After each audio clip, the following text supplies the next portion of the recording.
अस्सलाम वालेकुम रहमतुल्लाहि बरकातहू। कैसे हो मेरे दोस्तों? मैं हूं आपका अपना प्यारा दोस्त इसराइल खान, फिर से हाजिर हुआ हूं the real history RH channel लेकर सुल्तान सलाहुद्दीन अय्यूबी रहमतुल्लाह अलैह की दास्तान। उम्मीद है ये दास्तान आपको अच्छी लगती होगी। दो सीरीज मैंने सुल्तान सलाहुद्दीन अय्यूबी रहमतुल्लाह अलैह की दास्तान का मुकम्मल कर दिया, कंप्लीट कर दिया, और तीसरी सीरीज शुरू करने से पहले मैं आपको कुछ चीजें बताना चाहता हूँ।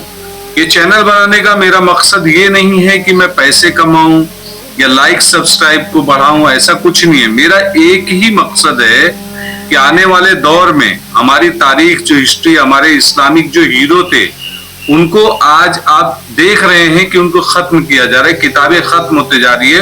तो आने वाले नस्लों के लिए मैं एक जखीरा जमा कर रहा हूँ। लोगों को किताब नहीं मिलेगी, हिस्ट्री नहीं मालूम होगा।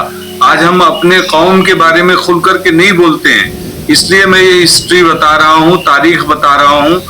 अल्लाह के सामने मैं शर्मगु नहीं होऊंगा, क्योंकि मैं अपना फर्ज अदा कर रहा हूँ। बाकी आप लोगों का फर्ज है, आप लोग अपना अदा करिए। मैंने सेकंड सीरीज में आपको बताया सुल्तान सलाहुद्दीन अय्यूबी रहमतुल्लाह अलैह 700 सवारों के साथ में दमश्क पहुंच गए, और अल-मलिक अल-स्वालेह जो नूरुद्दीन जंगी रहमतुल्लाह अलैह का बेटा था, 11 साल का खलीफा बना हुआ था, वो वहां से भाग निकला है। सुल्तान सलाहुद्दीन अय्यूबी रहमतुल्लाह अलैह के साथ में सिर्फ 700 सवार आए थे, लेकिन अली बिन सुफियान के जो जासूस थे, उन्होंने 200 के लगभग अपने जासूस इस तरह भेजे हुए थे, एक एक दो दो के साथ में, जैसे सफर करते हुए वो लोग वहां पे पहुंचे हुए थे, कोई तिजारत करने के, कोई किसी काम के वजह से। ऐसे तरीके से 200 लोग अंदर पहुंचे हुए थे, जिनका काम ये था कि अगर सुल्तान सलाहुद्दीन अय्यूबी वहां पहुंच जाए, किले के लोग अगर लड़ाई करना चाहें तो ये अंदर में अफरा तफरी मचाएं, झूठी अफवाहें फैलाएं और लोगों को तशहीर करके दरवाजा खोलने की कोशिश करें। इस तरीके से इब्न सुफियान के साथ में जो उनके नाइबीन थे, हसन बिन अब्दुल्ला नाइदान, औरके की आरई की ट्रेनिंग तजुर्बेकार फौजों के हाथ में मिली थी। जितने भी आए हुए थे उनको ट्रेनिंग इन लोगों ने दिया हुआ था। अली बिन सुफियान जो एकदम लड़ने और मरने के लिए तैयार रहते थे।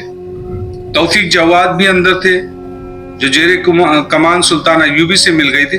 बाकी फौज और खलीफा के बॉडीगार्ड्स दस्ते खलीफा और उसके हवारी उमरा के साथ दमश्क से भाग गए थे। तवक्का थी कि सुल्तान अय्यूबी उनके पीछे अपने लोग लगाएंगे उन्हें गिरफ्तार करने के लिए, लेकिन उन्होंने ऐसा कुछ भी नहीं किया। तो एक दो सालारों ने कहा कि आप उनके पीछे क्यों नहीं गए? तो नूरुद्दीन जंगी रहमतुल्लाह अलैह के लड़के के पीछे भेजना चाहिए था। सुल्तान सलाहुद्दीन अय्यूबी जो है वो बोले कि मुझे पता है कि मेरे खिलाफ जंगी तैयारी करेंगे, और मैं ये भी जानता हूं कि वो सलेबियों से भी मदद मांगेंगे जो उन्हें मिल जाएगी। सुल्तान सलाहुद्दीन अय्यूबी ने कहा, लेकिन मैं अंधेरे में कभी नहीं चला, न ही अंधेरे में तीर चलाया। पहले ये मालूम करना है कि वो गए कहाँ हैं और उनका मरकज कौन सा बनेगा। आप लोग परेशान ना हो, मेरी आंखें और मेरे कान भागने वालों के साथ ही चले गए। ये वही आंखें और वही कान थी जो जासूस उनके साथ में भाग गए थे जब वो भागे हुए थे, जिनके बारे में सुल्तान सलाहुद्दीन अय्यूबी रहमतुल्लाह अलैह बता रहे थे। सुल्तान अय्यूबी ने जिन्हें अपने आंखें और अपने कान कहा था, वो सारे जासूस थे। इनमें एक माजिद बिन मोहम्मद हिजाजी था, जो खूबरू जवान, जिस्म निहायत मौजू और गठा हुआ, और उसे खुदा ने जुबान की ऐसी चाशनी दी थी जिसमें तिलिस्माती असर था। तकरीबन हर जासूस की शक्ल सूरत और औसाफ ऐसे ही थे, लेकिन माजिद बिन मोहम्मद उन सब से बरतर लगता था। उन जासूसों की इतनी अच्छी सेहत का राज गालिबन ये था कि उन्हें किसी किस्म के नशे की आदी नहीं थे, और वह अय्याशी को भी पसंद नहीं करते थे। उनके इखलाक में पुख्तगी थी, उनमें फौलाद जैसी कुव्वत पैदा कर रखी थी। उनका कौल व फाल मजहब का पाबंद था।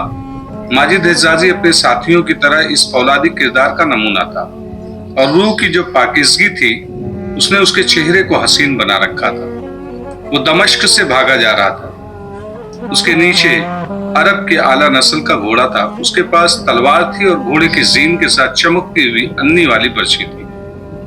वो वीराने में अकेला जा रहा था। उसने हलब की सिमत जाते हुए बहुत से लोगों को देखा था। उसे कोई एक भी ऐसा नजर नहीं आया था जिसके साथ वो जाए। वो अपने लिए कोई हमसफर ढूंढ रहा था, उसके मिशन के लिए सूदमंद हो सके। ऐसा हमसफर फौज का कोई आला अफसर हो सकता था, या कोई ऐसा अमीर जिससे अल-स्वालेह का कुर्ब हासिल होता। اس کی سراغ رسان آنکھیں السوالے کو ڈھونڈ رہی تھی۔ اس نے چند ایک لوگوں سے پوچھا بھی تھا کہ وہ کس طرف گیا ہے، مگر اسے السوالے کا کوئی سراغ نہیں ملا تھا۔ اسے معلوم تھا کہ الملک السوالے نور الدین جنگی رحمۃ اللہ علیہ کے بیٹے ہیں۔ ماجد حجازی نے سوچا تھا کہ یہ قافلہ اسے نظر آ جائے گا، کہیں نہ کہیں کوئی نہ کوئی دکھ جائے گا، لیکن السوالے کا کہیں بھی قافلہ نظر نہ آیا۔ یہ کامیابی حاصل ہونے کی صورت میں اسے اچھی طرح معلوم تھا کہ اگر مل جائے تو کیا کرنا ہے، ان کے سینوں سے راج کس طرح نکالے، مگر اسے اپنے شکار کا کوئی سراغ نہ ملا۔ آگے چٹانی علاقہ آ گیا جہاں ہریالی بھی تھی، اور ذرا سستانے کے لیے وہ چٹانوں کے اندر چلا گیا۔ ایک جگہ اسے دو گھوڑے نظر آئے، ان سے ذرا پرے ہری بھری گھاس پر ایک آدمی لیٹا ہوا تھا اور اس کے ساتھ ایک عورت تھی۔ وہ سوئے ہوئے معلوم ہوتے تھے، اور ذرا فاصلے پر رک گیا اور گھوڑے سے اتر کر ایک درخت کے نیچے لیٹ گیا۔ ایک گھوڑا ہنہنایا تو وہ آدمی اڑ بیٹھا۔ لباس سے وہ اونچے درجے کا فرد معلوم ہوتا تھا۔ اس نے ماجد حجازی کو دیکھا تو اسے اپنے پاس بلایا۔ ماجد اس کے پاس چلا گیا اور اس سے بات چیت کرنا شروع کر دیا۔ عورت بھی اٹھ بیٹھی۔ وہ عورت نئی جوان لڑکی تھی اور بہت خوبصورت۔ اس کے گلے کا ہار بتا رہا تھا کہ یہ لوگ معمولی حیثیت کے نہیں۔ اس آدمی کی عمر 40 کے لگ بھگ تھی اور لڑکی 25 سال سے کم لگتی تھی۔ ماجد نے ان دونوں کو ایک نظر میں بھانپ لیا۔ تم کون ہو؟ اس آدمی نے ماجد سے پوچھا۔ دمشق سے آئے ہو؟ میں دمشق سے ہی آیا ہوں، ماجد نے جواب دیا، لیکن میں یہ نہیں بتا سکتا کہ میں کون ہوں۔ آپ کیسے سفر میں ہیں؟ غالباً ہم ایک ہی سفر کے مسافر ہیں، اس آدمی نے مسکرا کر کہا۔ تم شریف آدمی معلوم ہوتے ہو، کیا آپ یقین کرنا چاہتے ہیں کہ میں شریف ہوں یا بدماش؟ ماجد حجازی کے ہونٹوں پر مسکراہٹ تھی۔ اس نے کہا، جس کے ساتھ اتنی حسین لڑکی ہو اور لڑکی کے گلے میں اتنا قیمتی ہار ہو اور ساتھ مال اور دولت بھی ہو، وہ بدماش اور ڈاکو تو سمجھے گا ہی۔ میں ڈاکو نہیں ہوں۔ آپ کو تھوڑا بھی پچھتاوا نہیں ہونا چاہیے۔ خواہ و خیر میں جان چلی جائے، ہو سکتا ہے۔ اس کے دماغ میں اچانک ایک بات آ گئی جو اس نے تیر کی طرح منہ سے نکال دی۔ اس نے کہا، دمشق سے بھاگے ہوئے کچھ لوگ ڈاکوؤں کا شکار ہو گئے ہیں۔ میں نے راستے میں 2 لاشیں بھی دیکھی ہے۔ یہ وہ قصہ ڈاکوؤں کے لیے نہایت اچھا ہے کہ لوگ مال و دولت کے ساتھ دمشق سے بھاگ رہے ہیں۔ لڑکی کا اتنا دلکش رنگ اڑ گیا۔ وہ اپنے آدمی کے ساتھ لگ گئی۔ کچھ ایسی حالت آدمی کی ہو گئی، ماجد حجازی جان گیا کہ یہ لوگ کون ہیں اور کیا ہیں۔ ان پر خوف و ہراس غالب کر کے اس نے اپنی زبان کے کرشمے دکھانے شروع کر دیے۔ اس نے بتایا کہ سلطان صلاح الدین ایوبی نے دمشق سے بھاگے ہوئے آپ جیسے لوگوں کو لوٹنے اور ان سے جوان بیٹیاں اور بیویاں چھیننے کے لیے اپنی فوج کے دستے ادھر بھیج دیے ہیں۔ یہ لڑکی آپ کی کیا لگتی ہے؟ یہ میری بیوی ہے۔ اور دمشق میں آپ کتنے بیویاں چھوڑائے ہیں؟ ماجد حجازی نے پوچھا۔ 4۔ خدا کرے 5 خیریت سے آپ کے ساتھ منزل پر پہنچ جائے۔ ماجد نے کہا۔ ایوبی کی فوج کتنی دور ہے؟ اس آدمی نے پوچھا۔ تم نے سپاہیوں کو لوٹ مار کرتے دیکھا ہے؟ ہاں دیکھا ہے۔ ماجد حجازی نے کہا، اگر میں آپ سے کہوں کہ میں بھی سلطان صلاح الدین ایوبی کی فوج کا سپاہی ہوں تو آپ کیا کریں گے؟ وہ کانپنے لگا، مسکرایا، لیکن اس کی مسکراہٹ غائب ہو گئی۔ اس نے کہا، میں تمہیں کچھ دے دوں گا اور تم سے التجا کروں گا کہ مجھے کنگال نہ کرو، اور میں تم سے یہ التجا بھی کروں گا کہ اس بیچاری لڑکی کو میرے ساتھ رہنے دینا۔ ماجد حجازی نے کہکا لگایا اور کہا، دولت اور عورت سے زیادہ محبت انسان کو بزدل اور کمزور بنا دیتی۔ اگر مجھے کہے کہ جو کچھ پاس ہے وہ میرے حوالے کر دو تو میں تلوار کھینچ کر اسے کہوں گا کہ پہلے مجھے قتل کر دو، پھر میری لاش سے تمہیں جو کچھ ملے وہ لے جانا۔ محترم، مجھے یہ بتائیں کہ آپ کون ہیں؟ دمشق میں آپ کیا تھے؟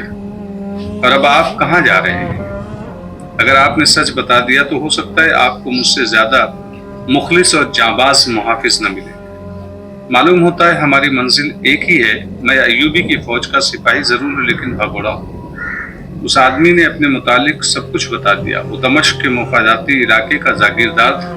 دربار میں ایسی حیثیت تھی اس کی کہ سارے جو سلطنت تھے اس کے ہاتھوں میں تھے، اور جو بھی پالیسیاں ہوتی تھی سرکاری، سب میں اس کا ہاتھ رہتا تھا۔ ماجد حجازی کو اس نے سب کچھ بتایا۔ اس نے یہ بتایا کہ میں اپنے ساتھ میں بہت سارے خزانے لے کر کے جا رہا ہوں جو میرے لوگ مجھے چھوڑ کر کے بھاگ گئے۔ الملک السوالے کے پاس جا رہا ہوں۔ ماجد حجازی کو اس کی داستان سن کر خوشی ہوئی۔ یہ جاگیردار اس کے کام کا آدمی تھا۔ اس کے ساتھ 2 حلب کے دربار تک پہنچ سکتا تھا۔ اس نے اپنے متعلق بتایا کہ وہ سوار دستے کا کماندار تھا جو سلطان صلاح الدین ایوبی اپنے ساتھ دمشق